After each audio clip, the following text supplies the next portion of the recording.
Good morning students, कैसे हैं आप सब। इनकम टैक्स अथॉरिटीज़ की सेकंड वीडियो में हम बात करेंगे कुछ और अथॉरिटीज़ की जिनकी पावर्स क्या हैं और इनके पास क्या प्रोविज़न्स फॉलो किए जाते हैं, तो उस पर हम डिस्कशन करेंगे।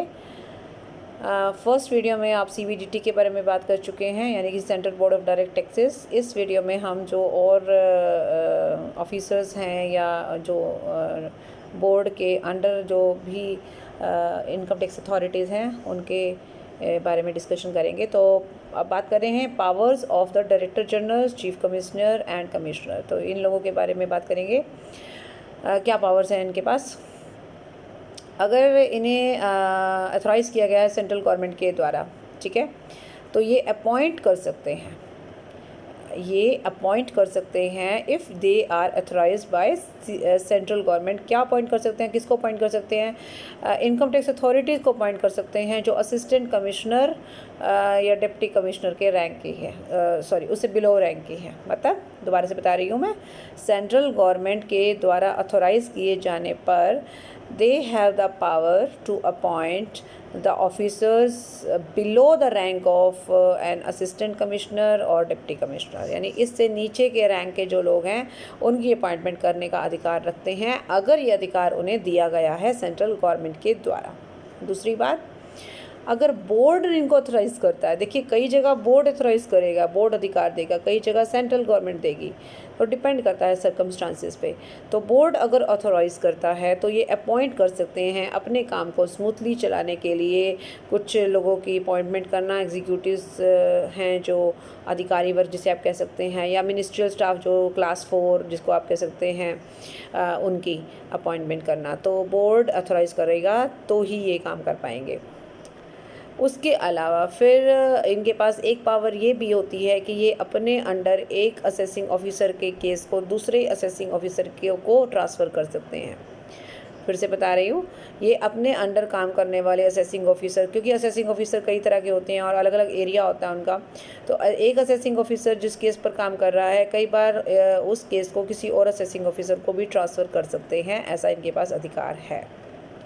इसके अलावा इन्हें एम्पावर्ड किया गया है बोर्ड के द्वारा, मतलब बोर्ड ने ऑथोराइज़ किया है क्या करने के लिए, सर्च एंड सीजर के लिए। अंडर सेक्शन 132 ये वो सारे स्टेप्स ले सकते हैं जिसके अंतर्गत असेसीज को लेकर जो सर्च और सीजर जैसे, यानी कि खोजबीन करना एंड जब्त करना, कस्टडी में लेना, उस तरीके के स्टेप्स को भी ये अपने पास ले सकते हैं, ठीक है। मतलब अब ये अधिकार इनके पास है, ओके। उसके अलावा फिर नेक्स्ट है हमारा 5th पॉइंट, क्या कह रहा है, ये कम्पिटेंट हैं, मतलब एलिजिबल हैं इंक्वायरी करने के लिए, ठीक है। इंक्वायरी कर सकते हैं और इस पर्पज़ के लिए इनकी वो सारी पावर हैं जो एक असेसिंग ऑफिसर के पास पावर होती हैं इंक्वायरी करने की, वो पावर इनके पास भी है। तो ये उस पावर का इस्तेमाल भी कर सकते हैं असेसी की इंक्वायरी के लिए या कोई भी जो सर्कमस्टांसेस हैं उसकी चेकिंग के लिए, ठीक है। उसके अलावा फिर है क्या नेक्स्ट पॉइंट क्या कह रहे हैं, हम थोड़ा सा शॉर्ट में देख रहे हैं क्योंकि ये अपने हिसाब से तो काफ़ी लेंथी लिखे गए हैं, लेकिन हम इसकी सिर्फ एक कॉन्सेप्ट क्लियर करेंगे। हाँ, ये पॉइंट हमारा आया था CBDT के केस में भी, जिसमें बताया गया था कि कई बार क्या होता है कि इनकम टैक्स अथॉरिटीज़ किसी केस पर काम कर रही हैं और उस दौरान उनके पास कोई इन्फॉर्मेशन आई है, जो इन्फॉर्मेशन किसी और डिपार्टमेंट की किसी ऑफिसर को ज़रूरत है, मे बी वो इन्फॉर्मेशन पब्लिक इंटरेस्ट की है। इन दैट केस ये उस ऑफिसर को ऑर्डर इशू कर सकते हैं कि ये जो इन्फॉर्मेशन है वो पर्टिकुलर ऑफिसर को प्रोवाइड की जाए ताकि उसका इस्तेमाल कर सके। तो ये वाला पॉइंट हमारा पहला वाला ही है ऑलमोस्ट। उसके अलावा फिर इनके पास ये पावर भी है, इनको ऑथोराइज़ किया गया है कि ये नोटिस इशू कर सकती हैं रीअसेसमेंट के लिए, ठीक है। कोई भी कर निर्धारण अगर फर्स्ट टाइम में या तो कोई मिस्टेक हो जाए या कुछ और प्रॉब्लम्स आ जाएं तो कई बार पुनः कर निर्धारण किया जाता है, यानी रीअसेसमेंट किया जाता है सेक्शन 148। और वैसे तो इसका 4 इयर्स का ही टाइम होता है, लेकिन उस 4 इयर्स के बीतने के बाद भी रीअसेसमेंट करने का अधिकार या रीअसेसमेंट करवाने के ऑर्डर देने का अधिकार ये रखती हैं, ठीक है। कैसे?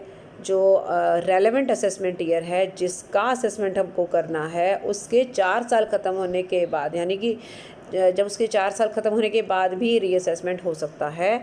और ऐसा अधिकार चीफ कमिश्नर और जो भी हम जिनकी बात कर रहे हैं डायरेक्टर जनरल, इनके बारे में तो ये अधिकार रखती है, ठीक है।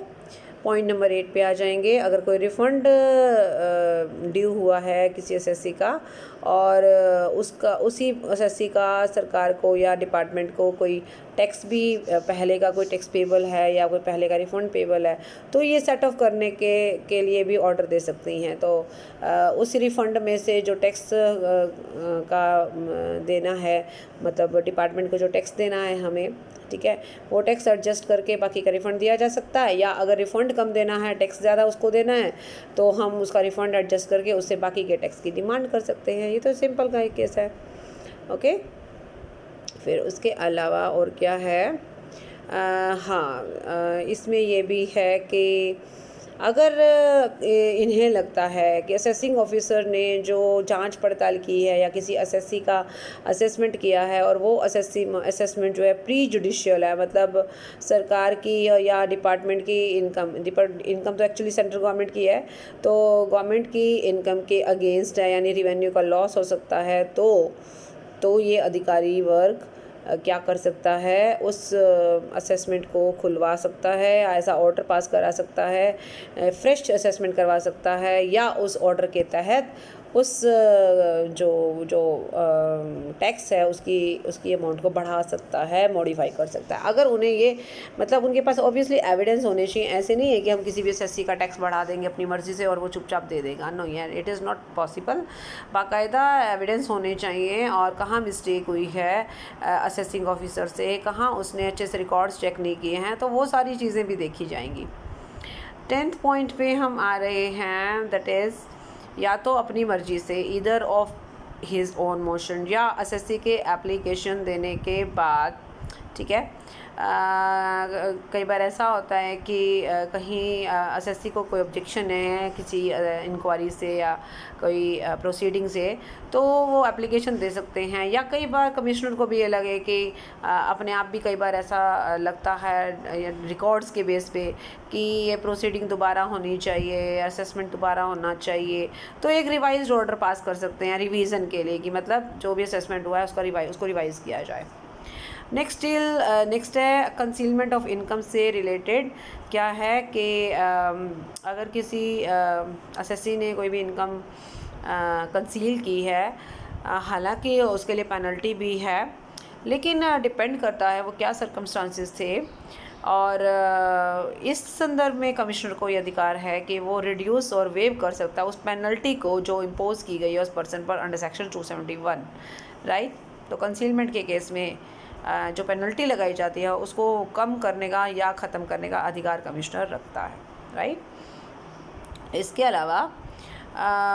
अलावा ये भी है कि अगर किसी पर्सन ने अपनी 5 लाख रुपए तक की इनकम छिपा ली है, इनएक्यूरेट बताइए, इनकम छिपा ली है, इस तरीके का भी सीन हो सकता है ना, तो वो ऑलमोस्ट यही केस है कि कमिश्नर के पास पावर है कि पेनल्टी को, क्योंकि ऑब्वियसली पेनल्टी लगाई जाएगी, तो 5 लाख रुपए तक की इनकम अगर छिपाई है तो उसकी जो पेनल्टी है उसको वेव या रिड्यूस कर सकता है, ठीक है, ओके जी। Next is 13 point, that is हम इसका पॉइंट ही देखते हैं क्या कह रहा है।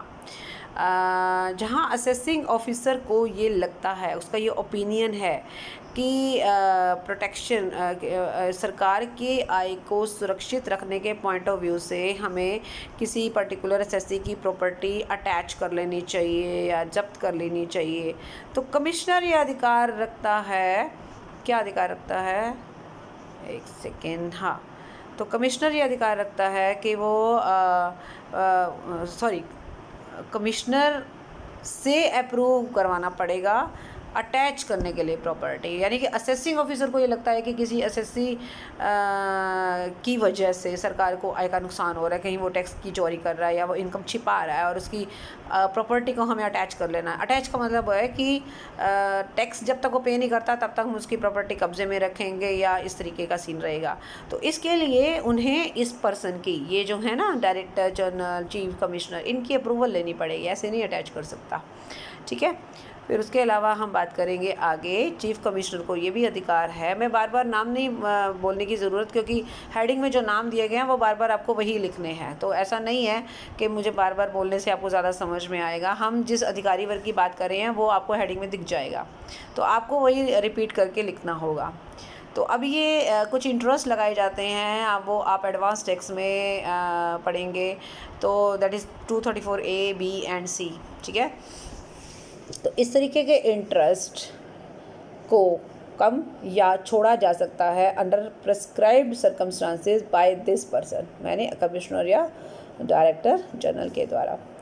फिर उसके अलावा और भी कुछ राइट्स हैं। क्या है कि ये ऑर्डर दे सकता है requisition of books of accounts और एनी, यानी कि अगर किसी अधिकारी, किसी ऑफिसर के पास किसी एसएससी के अकाउंट्स या कोई प्रॉपर्टी के कागजात रखे हैं या कुछ अकाउंट्स रखे हैं, प्रॉपर्टी है जो उसकी पोजीशन में, उसकी कस्टडी में है, तो आप उसको ले सकते हो। मतलब ऑब्वियसली ये तो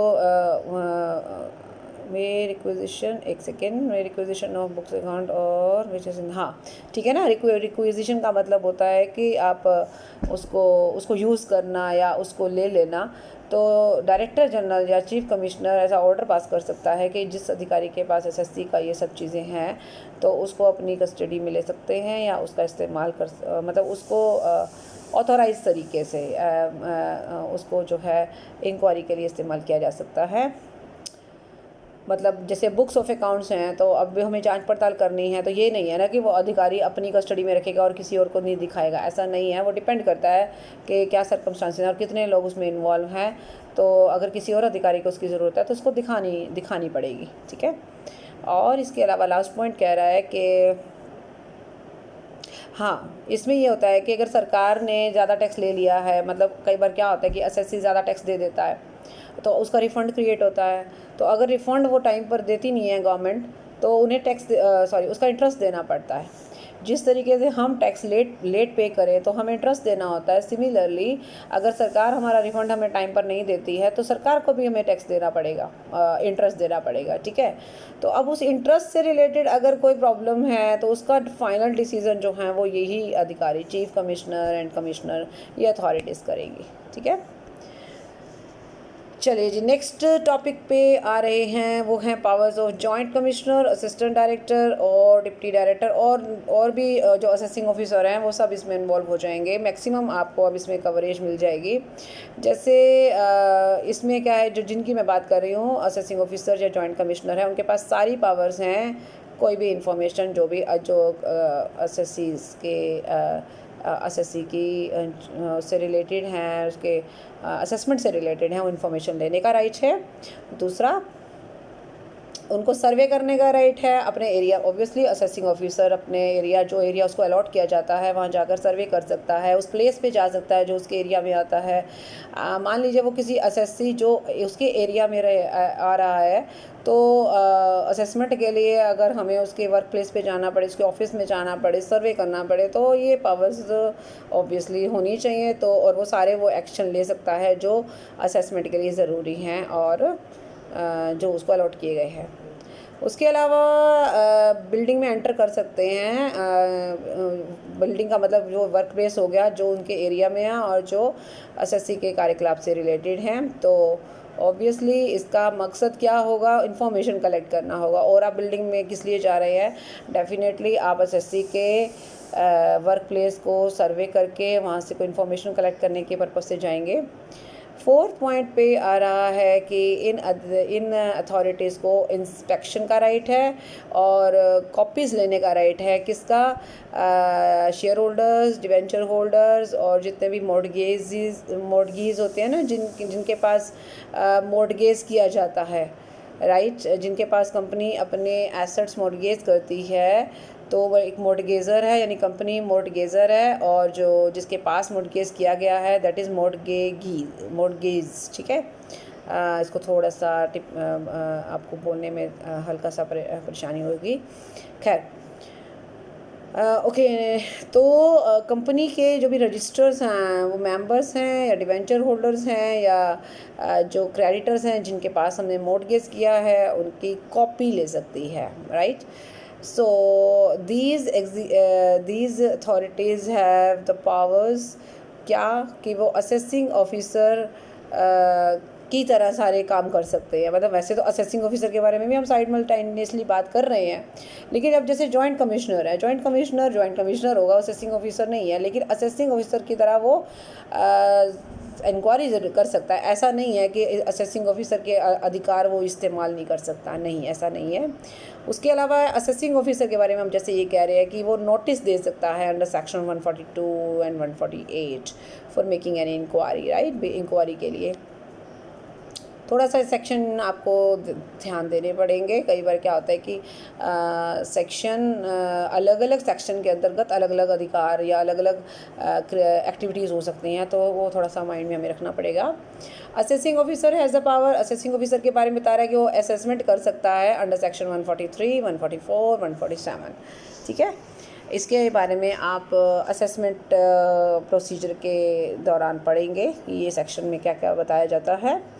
उसके अलावा फिर जो जॉइंट कमिश्नर है वो कॉल कर सकता है, वो रिकॉर्ड्स को एग्ज़ामिन कर सकता है, चेक कर सकता है, ठीक है, और वो इस संदर्भ में अपनी डायरेक्शंस दे सकता है जो उसे लगता है कि देनी चाहिए असेसिंग ऑफिसर को, राइट। जॉइंट कमिश्नर और असेसिंग ऑफिसर के पास कोड ऑफ सिविल प्रोसीजर 1908 के सारे राइट्स मौजूद हैं। ये सेम पॉइंट आपका CBDT के केस में भी आया है। नेक्स्ट वन कंसील्ड इनकम की बात करें तो अगर असेसिंग ऑफिसर, डायरेक्टर और डिप्टी डायरेक्टर, ये भी तो उसी अथॉरिटीज़ में ही आते हैं ना, तो उन्हें अगर थोड़ा सा डाउट है कि कोई इनकम छिपाई गई है और उनके एरिया के पर्सन से रिलेटेड है, तो उनके पास वो सारी पावर्स हैं जो इस संदर्भ में उनको मिली हैं और उसका इस्तेमाल वो कर सकते हैं, राइट। असेसिंग ऑफिसर की बात करते हैं। अब यहाँ असेसिंग ऑफिसर को ही अकेले को फोकस किया गया है, तो असेसिंग ऑफिसर वो है जो असेस करता है। सिंपल सी वैसे डेफिनेशन तो यही है कि जो असेस करता है वो असेसिंग ऑफिसर है। और अब असेसिंग ऑफिसर में असिस्टेंट कमिश्नर भी आता है, डिप्टी डायरेक्टर भी आता है, डिप्टी कमिश्नर भी आता है, असिस्टेंट डायरेक्टर भी आता है और इनकम टैक्स ऑफिसर भी आते हैं। बहुत सारे लोग हैं, ऐसा नहीं है। असेसिंग, ये सारे असेसिंग ऑफिसर ही हैं, ठीक है। इनको बाकायदा एक एरिया अलॉट किया जाता है, इनके जो इमीडिएट बॉस होते हैं, और उस एरिया के से रिलेटेड असेसिस के कार्य की जो भी इनकम है उसको असेस करने का अधिकार। और इसके अलावा बहुत सारे पावर्स हैं, हम एक एक करके यहाँ देखते हैं। Rights and duties of an assessing officer, क्या क्या राइट्स हैं असेसिंग ऑफिसर के। एक तो वो असेस करता है जो इसके एरिया से बिलोंग है करता है, ठीक है। उसके अलावा फिर वो अगर उसे लगता है कि किसी असेसी की इनकम अंडर असेस्ड है, यानी कि कम मूल्यांकन करके असेसी अपना दिखा रहा है, तो वो इसको रीअसेस कर सकता है। या फिर अगर एक बार असेसमेंट हुआ और वहाँ कुछ डाउट रह गया तो रीअसेसमेंट हो सकता है, ठीक है। फिर उसके अलावा असेसमेंट पर्पस के लिए वो बुक्स ऑफ अकाउंट्स की डिमांड कर सकता है और अदर इन्फॉर्मेशन मांग सकता है, ठीक है। और फिर उसके अलावा पॉइंट नंबर 4 कि वो आपकी स्टेटमेंट जो आप बोल रहे हो, मतलब आप असेसी हैं और आपसे कोई स्टेटमेंट मांगी गई है, तो आपकी स्टेटमेंट को रिकॉर्ड कर सकता है, मतलब एक शपथ की तरह कि कल को आप अपनी बात से फिर बदल ना जाओ। उसके अलावा इनके पास सिविल प्रोसीजर 1908 के सारे राइट्स मौजूद हैं। ये टैक्स की डिमांड कर सकते हैं जब टैक्स बनेगा, और तो ऑब्वियसली इनके पास अधिकार है कि ये टैक्स मांग सकते हैं, नोटिस दे सकते हैं, इंटरेस्ट और पेनल्टी भी मांग सकते हैं। रिफ़ंड कोई बनता है मान लीजिए आपका, तो रिफ़ंड भी यही लोग देंगे या रिफ़ंड भी कैलकुलेट यही करेंगे, और एक तरीके से रिफ़ंड ग्रांट करने का काम करते हैं। और अगर रिफ़ंड और टैक्स पेबल दोनों चीज़ें साइमल्टेनियसली हैं तो वो दोनों को एडजस्ट करके जो चीज़ जिसकी बनती है उसको दी जाएगी। अगर सरकार को टैक्स देना होगा तो हम सरकार को दे देंगे, अगर सरकार ने हमें रिफ़ंड ज़्यादा देना है तो फिर टैक्स काट कर वो हमें रिफ़ंड दे देगी। परमानेंट अकाउंट नंबर, ये परमानेंट अकाउंट नंबर इशू करने का भी काम करता है। Permanent account number is a number which is used to identify a particular assessee. ठीक है, असेसी की पहचान के लिए एक नंबर दिया जाता है। फिर उसके अलावा एक नोटिस इशू कर सकता है, आपको रिटर्न भरनी है इसके लिए। कई बार क्या होता है, असेसीज रिटर्न नहीं भरते हैं, उन्हें लगता है कि रिटर्न नहीं भरेंगे तो हम इनकम के टैक्स से बच जाएंगे, पर ऐसा नहीं होता है। बाकायदा उनको नोटिस मिलते हैं कि उन्हें रिटर्न भरनी है। नेक्स्ट इज़ वही सेम चीज़ की कंपनी के debenture holders and members and जो भी क्रेडिटर्स हैं जिनके आपने मोर्टगेज किया है, तो उनके रजिस्टर की कॉपी मांग सकता है, उनके रजिस्टर की जांच पड़ताल की जा सकती है। और इनके अपने एरिया में इनको सर्च करने का राइट है और कस्टडी में लेने का राइट है, जो भी बुक्स ऑफ अकाउंट्स या अदर मटेरियल उनको सही लगता है। उसके अलावा फिर डायरेक्शन के जो कमिश्नर की डायरेक्शन के बाद वो अपील फ़ाइल कर सकता है। नॉर्मली क्या होता है कि अपील अक्सर अपीलेंट कौन होता है, जो असेसीज होते हैं, ज़्यादातर ऑब्जेक्शन उन्हें रहती है इसलिए वो अपील करते हैं, बट ऐसा नहीं है। कई बार डिपार्टमेंट को भी ये लगता है कि एक पर्टिकुलर असेसी ने कुछ गड़बड़ की है, और या फिर ये भी हो सकता है कि अगर अपील असेसी ने अपील कर रखी है और उसका जो डिसीज़न है वो डिपार्टमेंट के अगेंस्ट चला गया है और कमिश्नर को ये डाउट है कि ऐसा नहीं है, गलत है ये, तो फिर वो जैसे हाई कोर्ट, सुप्रीम कोर्ट या जो भी अपीलेट अथॉरिटीज़ हैं उनके यहाँ अपील करना सकता है। तो कमिश्नर के कहने पर ये जो असेसिंग ऑफिसर है ये अपील की फ़ाइल जो है अपील फ़ाइल करते हैं। ठीक है, मिस्टेक रेक्टिफाई कर सकते हैं, चाहे तो उन्हें खुद पता लगे अपने आप ही या फिर असेसी के कहने पर। अगर कोई गलती रह गई है तो उसको ठीक करने का काम भी करेंगे। तो ये पावर्स थी हमारे असेसिंग ऑफिसर की। Now the next point is what are the powers of commissioner appeal. Commissioner जो अपील, जिसके सामने सबसे पहले अपील की जाती है, उस पर्सन की क्या पावर हैं। इनके पास कोड ऑफ सिविल प्रोसीजर 1908 के सारे राइट्स मौजूद हैं। दूसरा पॉइंट कहता है कि इनके पास इंफॉर्मेशन लेने का राइट है। अगर इंफॉर्मेशन चाहिए इनको किसी भी पर्टिकुलर केस पर, ये वही कंपनी के debenture holders and share holders के रजिस्टर की जांच पड़ताल कर सकते हैं, कॉपी ले सकते हैं। और अपील का निपटारा करने के समय ये क्या क्या कर सकते हैं, ये अपील के अंदर जो भी इनकम है अगर उनको ऐसे एज इट इज़ रख सकते हैं, उसको कम कर सकते हैं, उसको ज़्यादा कर सकते हैं, मॉडिफाई कर सकते हैं। टैक्स है, पेनल्टी है, जो कुछ भी है, इंटरेस्ट है। अपीलेंट ने जिस भी पर्पज़ के लिए, मान लीजिए इनकम से रिलेटेड कोई प्रॉब्लम है, उसके लिए अपील किया है, तो अगर इस कमिश्नर को ये लगता है कि ये मतलब ये ठीक था, ऐसा कुछ नहीं था, तो एज इट इज़ रख देगा।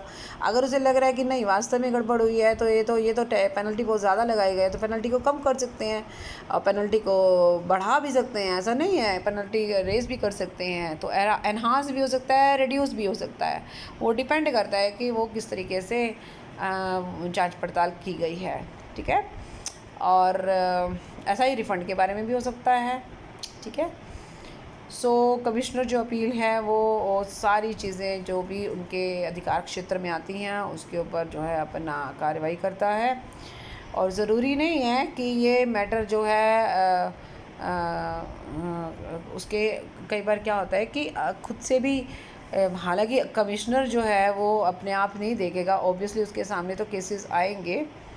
ओके, तो वो कंसीडर करेगा और वो भी कोई भी मैटर जो उनके सामने आएगा उसके ऊपर अपना फाइनल डिसीज़न देगा। हालांकि उनके अपील के जो भी रिज़ल्ट्स आते हैं उसके अगेंस्ट अगर जो भी अपीलेंट है अथॉरिटी सेटिस्फाइड नहीं है तो वो आगे भी अपील कर सकती है। ठीक है, और इसके अलावा ये भी है कि अपील जब की गई थी, जब रिटर्न में अपील की गई थी, उसमें जो भी पॉइंट्स उठाए गए थे, तो कई बार क्या होता है कि जब वास्तव में हियरिंग होती है तो उन पॉइंट्स के अलावा भी कोई पॉइंट आ जाता है नज़र में, तो उन पॉइंट्स को भी डिस्कस कर सकते हैं। ऐसा नहीं है कि कहते हैं कि जी आपने तो अपील में ये पॉइंट बताया ही नहीं तो हम इस पर कोई डिस्कशन नहीं करेंगे, ऐसा नहीं होगा। ठीक है, और सो ये था हमारा किसके बारे में बात करना, अपील के बारे में, जो अब कमिश्नर अपील है उसके बारे में। लास्ट पॉइंट है इंस्पेक्टर्स ऑफ इनकम टैक्स। तो ये लोग वो हैं जिनको कमिश्नर अपॉइंट करता है। ठीक है, अपॉइंटेड बाय कमिश्नर, और कमिश्नर ने ही इनको जो भी कार्य का काम सौंपे हैं वो कार्य करेंगे, जो भी अथॉरिटी देंगे उस अथॉरिटी के अंदर रहकर इंस्पेक्टर लोग काम करेंगे। सो आप देख सकते हैं कि इस बार हमने क्या क्या किया है। हमने बाकी की जितनी भी अथॉरिटीज़ रह गई थी उन सबको डिस्कस किया, और इनके अधिकार क्या है, क्या कर सकते हैं, क्या नहीं कर सकते हैं, किसकी परमिशन लेनी पड़ेगी, वो सब हमने देखा। तो that's all for this video. Thank you so much, bye and take care.